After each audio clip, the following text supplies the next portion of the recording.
All right, everyone, thank you so much for joining both online and in person.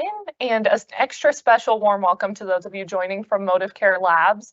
We do recognize that it's considerably later for you, so we really appreciate you being here with us today. My name is Audrey Brown, and I work on the corporate communications team here in the Denver office. And today I will be our moderator for our panel discussion. So as you may know, May is Asian American and Pacific Islander Heritage Month. So in honor of that, our One AAPI Employee Resource Group is hosting this panel of leaders from their group. Panelists, could you please go around and give a quick introduction of your name and your position and maybe a little bit about your heritage? Thanks, Audrey. Welcome, everyone. My name is Leo Kayan. I'm a senior manager at our Integration Management Office. I've been with Modivcare for about 2 years now. And I was born in the Philippines, immigrated here just a little bit before I turned 6. I'm Director of Continuous Improvement at Modivcare. I've been here for about 1.5 years. I'm happy to be co-chair of the One AAPI ERG along with Kieran. I am of Chinese descent. My family's from Hong Kong, but I was born and raised in South Carolina. So happy to be with everyone today. Hi everyone, I'm Kiran Sripati. So I'm an IT project manager. I work closely with Modivcare Labs. So I've been here for about 2 years now. I'm an Indian immigrant. I was born and brought up in India, and then I moved to the States in 2011. And I have been here since then. And I have been here in Colorado, in Denver since then. Thank you. First of all, I want to thank everyone for joining us today, and also thank you to Audrey for moderating our discussion. For those who haven't met me, I'm Kevin Ellich, Head of Investor Relations. I've been with the company now for a little bit over a year. I'm the executive sponsor for the One AAPI ERG. My background and heritage is a little bit different than the others up here. By my name, I don't think people would recognize that I'm Asian. I was adopted when I was 9 months old. I've got 2 biological siblings. All 3 of us were adopted by the same family in northern Minnesota. And we don't need to get into those details right now, but I think it is fitting for API Heritage Month to tell people who don't know that Minnesota has the largest adopted Korean population. There's over 15 to 20,000 of us there. Seems like a direct pipeline since the 1950s, going into Minnesota through the Lutheran Church. So that's a little bit about me, and I'll pass it back to Audrey to get into the discussion. Wonderful. Well, thank you all for sharing. I'm excited to speak to all of you, get to know a little bit more about each of you and your heritage. So Leo, could you tell us a little bit about the history of AAPI Heritage Month? Absolutely. This was really a fun little exercise that I went through. So it really all started in California, where this was really to recognize the Chinese immigrants and their work on the railroads. It was specifically for Chinese Americans at that time. So this was in the 1970s. It grew to a week in California to recognize Asian Americans. And then from there in 1992, Congress actually passed the federal AAPI month that we know it today. And that encompasses 50 different countries, over 100 languages, and a lot of that representative here today. So Kieran and Rebecca, as co-chairs of the One AAPI ERG, could you guys tell us a little bit more about the group? Sure, absolutely. So when we started this ERG, so you're going back and forth on what's a good name for our ERG, right? So obviously AAPI is obvious. So we thought about naming our ERG as One AAPI. So keeping the One Modivcare strategy in mind, right? That was our thought process behind doing a One AAPI. And our ERG basically follows a couple of things that the DA Council mandates, right, for any ERG. So it's basically to form a safe space for our members as well as allies. And then we also would want to kind of learn from members and allies. It's not a one-way street, it's a two-way street. And obviously we want our members to feel safe. And then we also want to look at avenues as to how we can look at professional development. So look at addressing some of the issues within the company. So Rebecca, if you want to talk about, I'm gonna mark it to join our ERG group. The purpose and one of our missions for our ERG in particular is to really help promote and celebrate all the unique cultures and voices and perspectives under the AAPI community.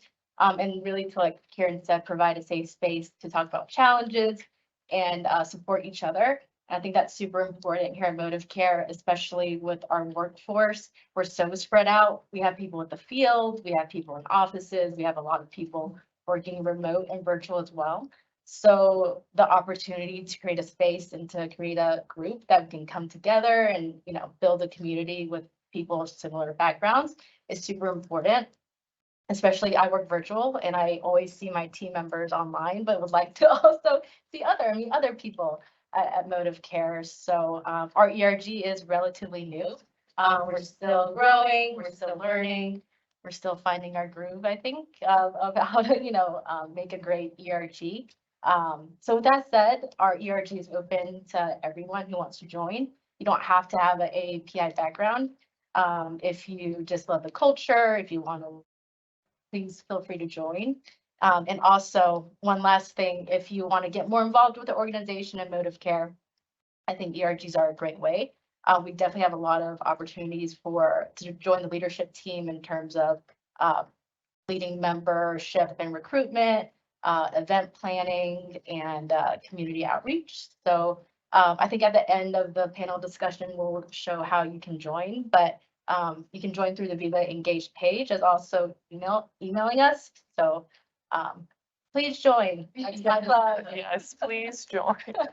Wonderful. Well, Kevin, as the executive sponsor of the group, can you speak a little bit more to how the One AAPI ERG plays into the overall DE&I strategy at Modivcare? Sure. And I think before we get into how our ERG fits into the strategy, it's important to talk about what is the DEI strategy at Modivcare, right? There's been a lot of changes over the last several months, and there's a DEI council, which we're part of now. It's good to have representation and a voice and seat at the table. Keith and the executive leadership team want to embed DEI throughout the whole company. They want it as part of something that we do every day with our jobs. It's a key component to our growth and strategy. It's also important because of what we do and the members that we serve. You don't want a caregiver in personal care who doesn't look like you. You know, whether you're Filipino, you want someone from your community, and that's important to embrace that and the culture that goes along with it. And it's great to have a diverse company from the board of directors, which is actually very diverse for a public company, to the ELT, which is continuing to evolve and add greater diversity. I think that's really important, all the way down to our caregivers and TP, the drivers for our transportation providers. And that's unique and differentiates us from a lot of other publicly traded healthcare companies. When I think about how the One API ERG fits into the overall strategy, again, our API community is an important group, and we need representation at the company. We're one of the newer ERGs that just started up this year. Karen and Rebecca have done a great job of doing the heavy lifting and getting things going. We need support from all of you, as well as we need to support our colleagues and other team members so their voices are heard as well. We want to celebrate and promote the unique cultures of the AAPI ERG.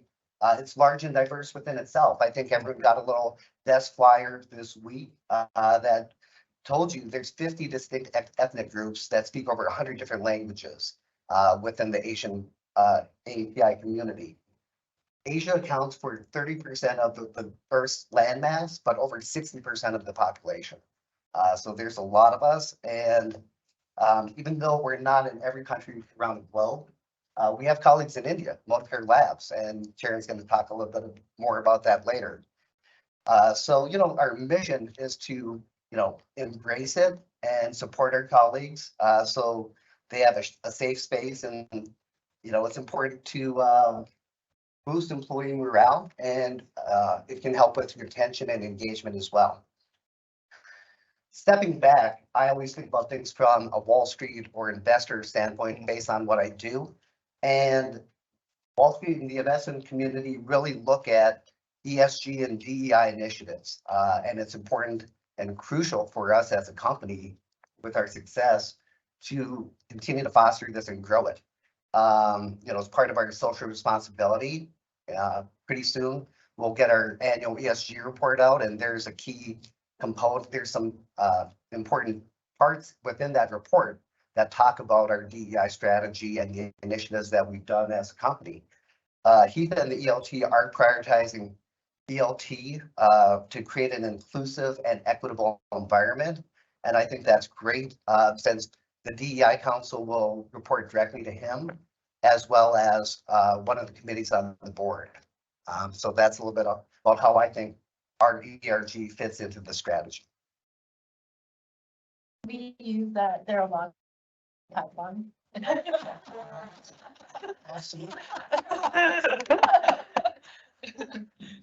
Perfect. Well, thank you so much. So Kieran, can you speak a little bit about Modivcare Labs and specifically different ways that you have increased AAPI inclusion for Modivcare Labs through your various initiatives? Sure. Right. So as you may be knowing, Modivcare Labs is based out of Bangalore, India, and then it's our extended team so that we could do more for our members, right? So the South Asian diaspora is huge and the culture is diverse there, right? As many of you know. So by celebrating a lot of the local cultures, local festivals, we hope that they would so we will be able to kind of show a glimpse into the culture, right? So we recently celebrated festivals like Holi, Ramzan. I mean, in the Middle East, we call it as Ramadan. So the same thing is called as Ramzan in India, right? So we keep celebrating things in the office. So we have an employee engagement team. We partner closely with them, and then we celebrate these things. And then the ERJ concept is India, right? It's not like how we do it in the US. US people change companies and ERG is a thing, they know about it. But then for India, it's a brand new thing, right? Although DEI is in the fabric, but the employee resource groups are relatively new. So we are also kind of taking them in our journey and how we can mutually benefit from each other, right? And we hope that we get to celebrate festivals like Christmas, going forward, Diwali, and then we can integrate Modivcare Labs into Modivcare Solutions and then have a better coordination across the board. Thank you so much for sharing, and thank you all for speaking a little bit about the ERG and what you guys are doing. It sounds like you're busy and there's a lot going on. One thing I want to talk about is the current and future community involvement. One thing we kind of passed over is, our ERG is one of the newer ones at the company, so we haven't done a lot yet. But we thought API Heritage Month would be a good way to showcase and introduce it to the company and to ask for people to join, since we don't have as big of a membership as the Black Affinity or the Female Empowerment yet. Ben Ting, our colleague in LA, couldn't make the trip. He's been posting more on Viva Engage and he'll continue to. So please feel free to use that channel. And we want to include the other business units and segments who aren't in Denver and who we don't see every day. We know there's some issues in terms of them getting access to Viva Engage, but hopefully we'll find a solution for that as well. And even though we haven't done a lot yet, we're working with Katrina and the foundation. We've actually made 2 donations already. One is the Korean Culture Festival here in Colorado that's being hosted by the Boulder County Arts Alliance. That's in September in Aurora. I think that's scheduled for September 16th. We made a donation, so Modivcare will be, I think, considered one of the sponsors. There's expected to be close to 5,000 attendees. They're going to have a K-pop performer. Based on the size, we could all guess it's not going to be BTS, but Never seen that, but we will have food and dance and culture, so I think it'd be a great event for people to attend. If they could, I'll probably fly out for that. And then donation to the Asian Refugees United. And that request came into the foundation through the portal, which is on the website. It came from a personal care team member at Caregivers America in Pennsylvania. I think it's great to see requests come into the foundation through the portal and from other business segments. If people don't know how to get directly to the portal on the foundation's website, happy to help. And I think it's something that people should really look at. So bottom line is, stay tuned. We'll have more events in future community activities and involvement. Yes, excited to see the future of your group. Sounds like a lot of great things. All right, so I would love to hear a little bit more about your individual experiences and background and heritage. So Leo, I'm going to start with you for this question, but if anyone has anything to add, please feel free to jump in at any point. But Leo, can you please tell us, what does AAPI Heritage Month mean to you? Yeah. So 1 month out of the year when you're living the identity all year round is a little different, right? So as someone who's grown up Filipino my entire life, the 1 month was nice to celebrate all Asian and Pacific Islanders. But now as a dad, I really take that month to really reflect inwardly and think about how I can share my son's heritage with him, because he didn't grow up in the Philippines. He hasn't grown up around it. He is also half because of my wife. But it is important that he knows that history and that part of his heritage. He knows his grandparents on my side. He knows his cousins. So I take the month to really reflect on it, because it's so prevalent in media. It just makes for a very easy conversation with him to remind him that, hey, this is a unique and different part about what makes up you. That's how I like to take the month out of the year, to make it just a little bit different, a little bit special. I grew up a little differently than, again, most people here. We didn't really celebrate AAPI Heritage Month, didn't even know about it until, I was an adult. But as I've gotten older, I embrace it, really celebrate more Chinese Lunar New Year, trying to go and find some long noodles. But, I think, what I think others should try to do is, experience different things, go to a cultural festival, try some new food. I mean, Denver's got a great food scene, and if you haven't tried Korean barbecue, I'm happy to take any. Yeah, for me, it's more of a reflection of our heritage and culture, right? So as Leo said, it's not enough if we do it in a month. It has to be done throughout the year, right? It has to be it has to be something that we do day in, day out. But certainly this month is probably a good time to reflect back on how things went, how we can improve, right? So on and so forth, right? So as with any other day, Mother's Day, anything, right? So that's just a day to kind of reflect upon things. That doesn't mean that there's the only day to do a certain thing, right? So that's how I would think of it. Kieran, this next question is for you. Can you tell us a little bit about you joy when it comes to your heritage and culture? Good question. So my heritage culture is all about community living, right? So what do I mean by that? So back in India, when I grew up, right? So we celebrated festivals together. We supported each other in good times as well as bad times. And I had the opportunity to go to Modivcare labs a couple of months back, and I spent a lot of time with my colleagues there, right?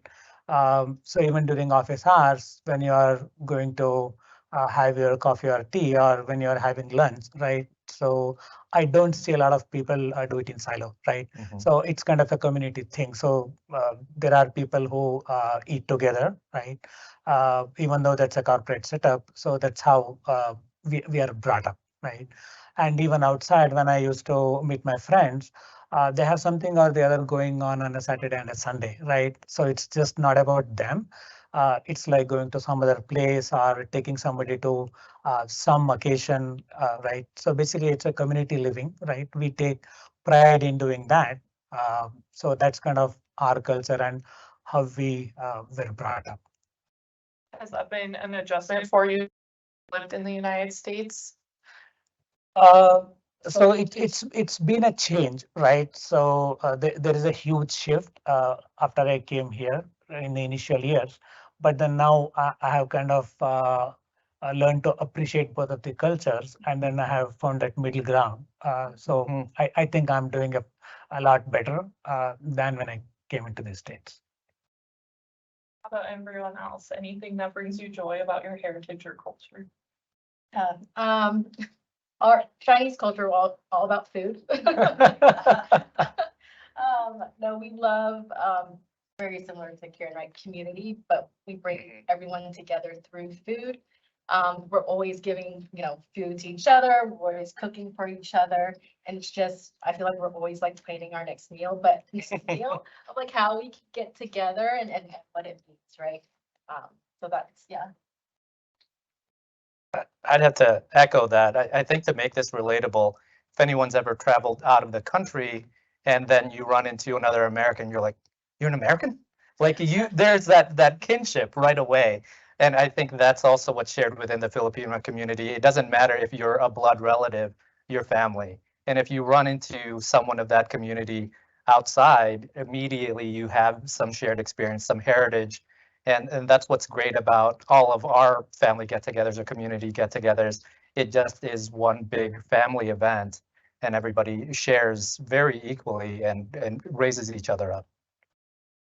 Leo, to that point, what brings me joy is, being different. Where I grew up, I tried to acclimate and be like everybody else. And I shied away from my Asian heritage and background. But then as I went to college and, got into my career, you embraced it. And I was a Wall Street analyst for 20 years, and some of my best friends that I made on the street are Asian. There's a community amongst people who have a similar background. So I would agree on that front and also enjoy the food like Rebecca. I think like our food has a lot of meaning too. So like Kevin mentioned about getting long noodles, right? That means longevity. Like you're not supposed to like eat long noodles, break them because that means, Shortening your life. shortening your life. Yeah, so a lot of our food has meaning as well. Rebecca, I'm going to start with you for this next question. We're kind of shifting gears a little bit, but can you speak to some of the challenges that the AAPI community faces or any challenges that you have personally experienced throughout your life? Can I get the food flush? No, so one of the challenges that our community faces, and I'll kind of speak from a healthcare perspective, since I think it's super relevant since we are a healthcare organization. I read an article a few years ago that really stuck with me. It was like a study that McKinsey did around health outcome disparity amongst the AAPI community, but in relation to how difficult it was to address based off of the perception and how we look at the AAPI community and the type of data that we get. So one of the common challenges, right, when you think of the AAPI community, the article talked about it as like a monolith myth, right? And how when you look at AAPI, it's not a monolith. We're not one just that group, right? We're actually made up of a lot of different countries, a lot of different ethnicities. And I think it was like 50 different countries, like 30 different ethnic groups. So if you think about that in the US, across the jobs and the roles that we get across span across industries, and we take on various roles, right? So that means when they look at the study, it's the AAPI population. We are overrepresented in low-paying occupations, so more service type occupations, but we're also overrepresented in high-paying occupations, so STEM, like a STEM community. So if you look at the between, right, just our community, it's really high, right? And the income inequality is very high in the US for the races compared to other races in the US. So, the way you think about the income inequality equates to also high disparities in health outcomes within our group. But it makes it more difficult because of circling back to the monolith piece. If you think about us as just one group versus made up of, a lot of different ethnic groups, then when you take the data, a lot of organizations, a lot of policymakers, right, aggregate the data. So when you aggregate it, it really looks like, hey, the AAPI community is okay, right? We're kind of okay in income, we're okay in health outcomes, but that's really not the case because we are so diverse within our community. So when you're looking at trying to really address health outcomes, you have to disaggregate the data to really deep dive and really help drive decisions and policies around that to really help support us. But that's a challenge because I don't think that's widespread, right? We're still kind of blanketed under the AAPI. That's one of the challenges in healthcare, right? We're talking about I think a good point you made was the income disparity, and you kind of miss about the community. While there's certainly the old stereotypes that all Asians are good at math and they're going to be engineers or going to IT, that's not true if you really look at the data and the differences within all of the different ethnicities and communities. I live in Minneapolis, which has one of the biggest Hmong populations in the country. A lot of people don't even know what Hmong is. But those are some really underprivileged, underserved communities. And then I was just looking at data about, I saw a study on CEOs in the country. Less than 8% of CEOs in the United States are of API heritage. So highly underrepresented at the highest levels of companies. There are more LGBTQ and Hispanic CEOs in the country than there are Asian. And I think for some reason, there's a glass ceiling that, for the, I hate to say, model minority that just falls in the line and, follows orders. We're quiet and we'll do what we're good worker bees. But I think we really need to, I hate to say, break through that glass ceiling. So those are some of the challenges I see. Yeah, so adding on to what Kevin said, I'll share. Just doing what I was assigned to do, right?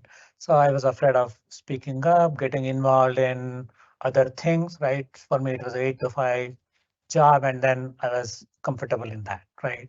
But over a period of time, I realized that the comfort zone is not going to take me beyond a certain point, right? So if I have to achieve better things, greater things, so that's not where I want to be. So I started like speaking up, right? Speaking up, getting involved, right? And it's okay, right? So especially when people come from India, so they may have a fear of rejection, fear of failure. English could be their second language, right? It could be anything, right?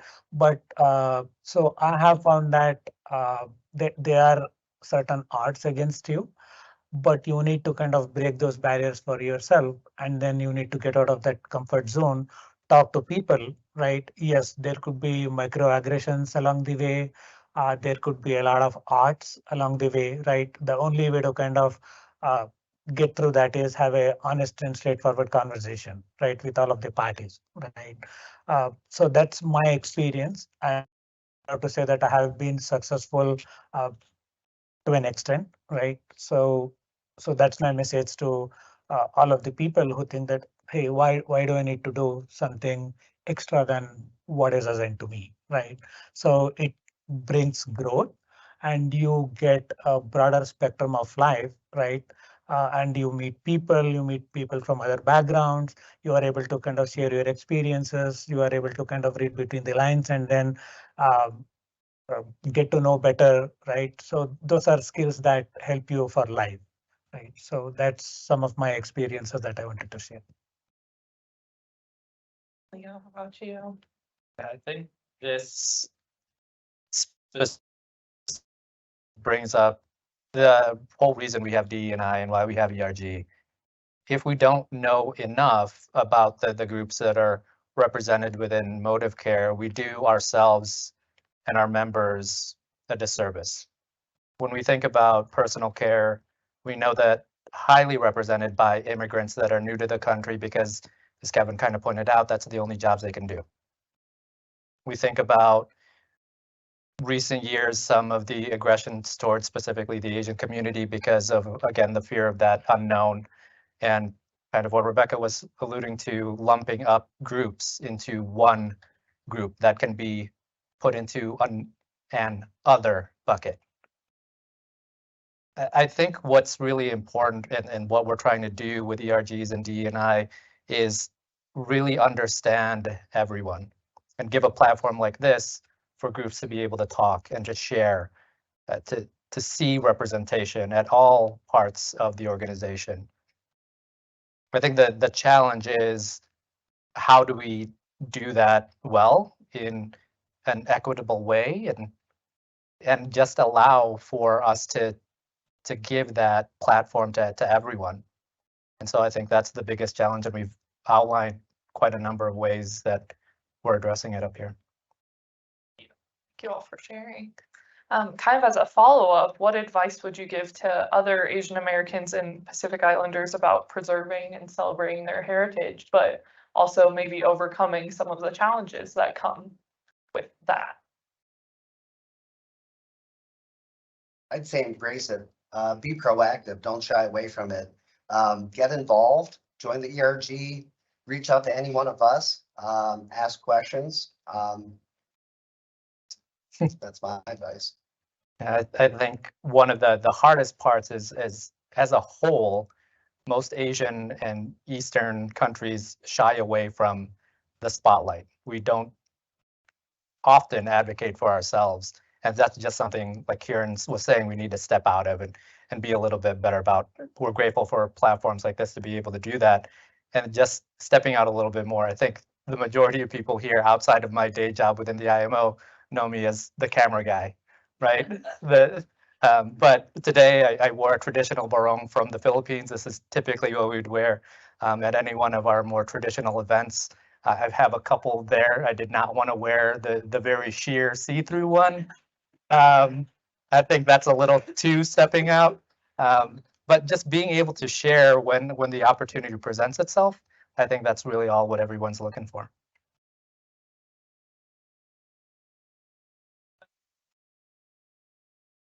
I think I shared my experiences earlier, right? So we need to step up, as Leo said, we need to step up. If we are not self-motivated, I don't think so.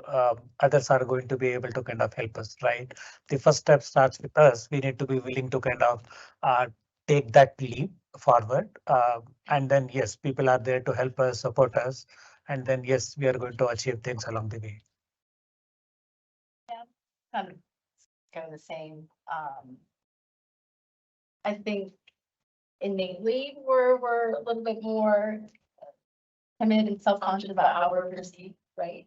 As part of Asians, as we're, I think in the workplace. But as Kevin said, embrace it. I think part of the diversity, right? That's what helps build such a great culture and work environment. So definitely step in and embrace it. Perfect, thank you. And then Kevin, this question's for you. What does AAPI culture look like specifically at Modivcare, and how else can us here at Modivcare support our AAPI colleagues? Good question.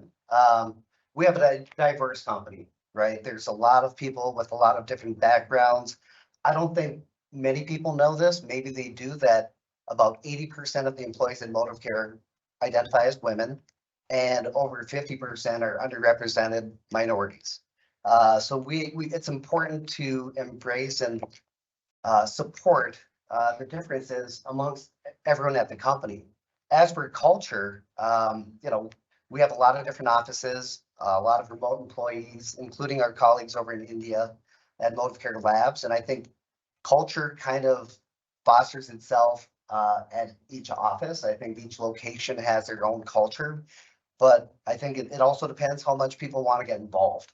And I think that's something that we as a company can strive for. And it's being led from the top down with the DEI Council. I think Elias and Matt have done a great job making sure that the wheels don't fall off as we've had some changes this year. And Heath has made a commitment to embrace DEI and again, embed it in what we do every day. As for what the company can do to support AAPI specifically, Heath has done a great job again of adding diversity to the executive leadership team, to our management team. We have we have good diversity on the board of directors. But one day it would be nice to see someone from the AAPI community as a member of the ELT. I'm not saying he has to do that today, even though we'll go talk about it later this afternoon, but no, but I think that's something that I think we would like to see. We would like to see greater representation of all of the communities, not just specific ones. Always more funding could help as well. But again, the company's done a great job of embracing DEI and trying to push the initiatives because that's important for what we do every day. Other thoughts about how to best support our colleagues that identifies AAPI? I mean, I think just for the group that showed up today and supporting us in the panel discussion is like a great sign. I think, yeah, just things like this and participating in events and stuff are a good start. I think what Rebecca brought up, like, how do we support more of, we have a really large and diverse remote team, right, that work remotely. How do we, outside of events like this in the office, integrate that more? How do we have a way to share with our remote folks and they're not going to have the opportunity for a desk job that we do here in the office, right? Those things are great, but what do we do for more of our virtual folks or remote folks? From a Modivcare Lab standpoint, we have been working on some employee spotlights. I mean, as I said, the ERGs are new to them, right? It does not come naturally to them. So there's a bit of a hand holding support that has to happen. So I have been fortunate enough to work with those folks and then try to kind of help them come forward and then have them as part of the employee spotlights. And have local quiz sessions, so on and so forth, right? So we are all trying to kind of put our heads together and then see how we can kind of have a better coordination at all of the locations. Thank you all so much for your time. Great speaking to all of you, and a theme that I've seen throughout our conversation and from your personal experiences is just that there is so much diversity even within the group and under the umbrella of AAPI. No one has the same experience, no one has the same background. Everyone has a different story, and that's important to remember. So at this time, I'd like to open the floor for a quick Q&A if anyone in our audience has some questions for our panelists. Morgan.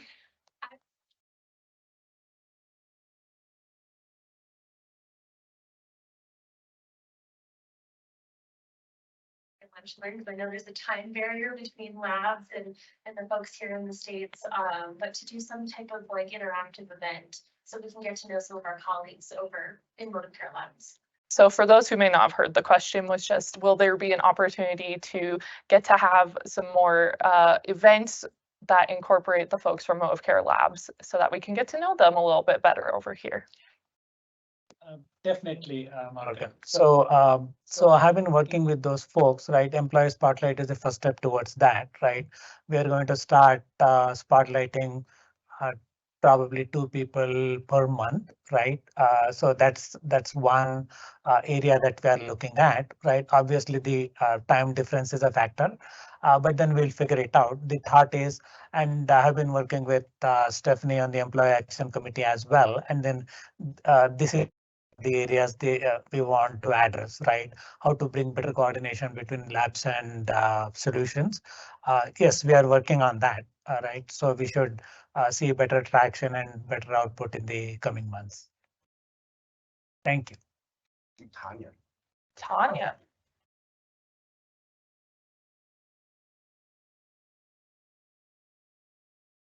The Middle East is American. And they like that, is big and it's not pretty diverse. So representing 4 of those 50 plants there. It is really nice to see a company get a part of what America is. So I really, really appreciate everyone on the panel, the DLT, and all this cypress. Thank you. Thank you for sharing. Yes.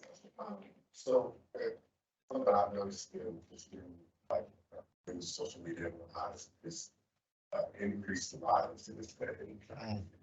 Is that a increased awareness? So now we're just noticing that violence, or is there something that's triggered that? What is that? From my perspective, it feels like I hear about it a lot more, or that's occurring a lot more. Maybe we're just aware. It's always been an issue. So securities. Yeah, perspective. So the question was, when it comes to the increased conversation around AAPI violence, could you guys speak to what that is, if we're just drawing more awareness to it, or if there's an increase in incidences? I mean, my opinion, I think the day and age that we're in with social media, there is greater awareness, obviously, but I also think coming out of the pandemic and things that have happened over the last couple of years, we have seen an increase, at least from where I stand. I grew up I'm old, I grew up in the 80s, and growing up in northern Minnesota, you definitely saw a lot of racial challenges. I grew up in a part of the country where it's mining, everything was American made. Like, you had an import, you're gonna have a rock through your windshield or your tires slash. But it's different over the last couple of years, and I think coming out of the coronavirus, thinking it's coming from China, I think that exacerbated it. That's my opinion. But I think in general, the tolerance also have kind of gone down over a period of time, right? In general, an example being when I came here in 2011, so I could freely cross a street and then vehicles would wait for me, but it's not the case any longer. So you need to find your way without getting hit by a car, right? I think in general, the tolerance levels also have kind of dipped globally. Maybe that's also kind of giving rise to a lot of violence. I would say that it was brought about by the last few years, and again, targeting the Asian American community as related to COVID and the coronavirus. At the same time, violence against Asian Americans is underreported.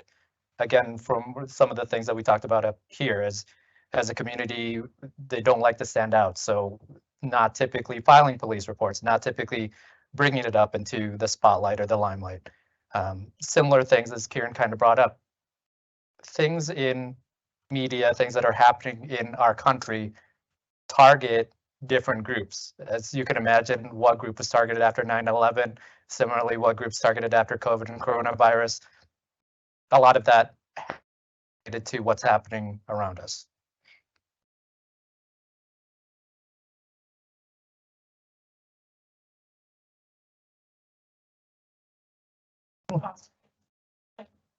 In the past, there were some concerning comments made by Christ on here about the value of getting teams overseas and being more cost effective. Has Modivcare made a commitment to making sure that we are equitably paying the teams that they don't have the same protections of this that we have here? So the question for those online was, has Modivcare made a commitment to making sure that teams overseas are equitably paid, as are the teams here in the United States? And I don't know. Come on over. Glad we got Brian here.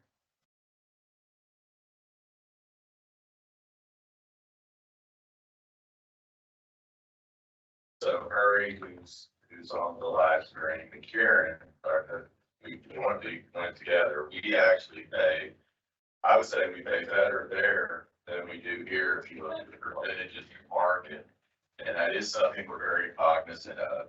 And they're, like I said, their economy's different. Things that are different too. Their merit is different than our, any other way. They give a much higher merit every year. So yes, we are sensitive to it. It is always the top of mind, and we make sure those folks are always treated equitably, so we don't feel like we are taking advantage of having to overseas.